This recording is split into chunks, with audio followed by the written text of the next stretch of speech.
It's late 2023, the Phoenix area. Investigators with the State Attorney General's office are looking at apartment rents. They're up 76% since 2016. Something is off. These four building rents are 12% higher than others, but they offer similar amenities. They have different landlords, so you'd think they should be competing with one another. But they weren't. The prices were allegedly being set by one entity, an algorithm owned by a company called RealPage. In fact, this was happening everywhere in the area. That's old-fashioned price fixing using new technology. We allege, in effect, a housing cartel. Over 2,000 miles away, something similar is happening.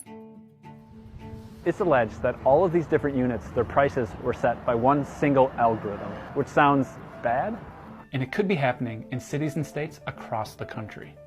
Renters have filed over 30 different lawsuits against RealPage. We're going to talk about what all this means, how algorithms, these black boxes of data, are shaping our markets and giving an incredible amount of power to the few, and how the Department of Justice and some state attorney generals are fighting back. Because this is a story about how a few lines of code broke the American housing market.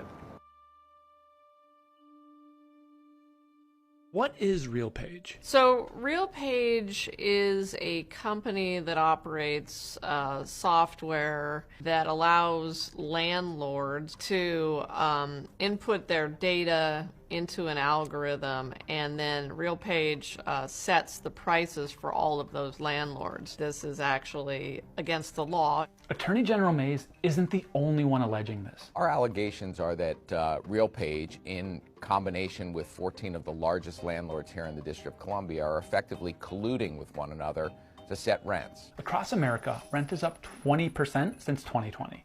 The Attorney Generals of Arizona and DC are suing RealPage and a host of big landlords, alleging that an algorithmic housing cartel is helping drive up prices. In the pre-RealPage days, landlords would compete with one another. They played a guessing game with rent prices.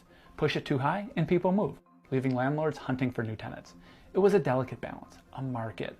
And I'm not sure if it was fair, but it wasn't rigged. An algorithm helped change all of that. We're talking about an algorithm that aggregates otherwise confidential information that the landlords have that ordinarily they would not share with their competitors. Data like rent prices, lease expiry dates, any deals they offer to tenants. That allows then the algorithm to spit out a pricing recommendation, all designed to keep the overall market at its highest peak. They are not charging what the market can bear. They are controlling the market. It's leading to the exacerbation of our affordability crisis, our housing crisis.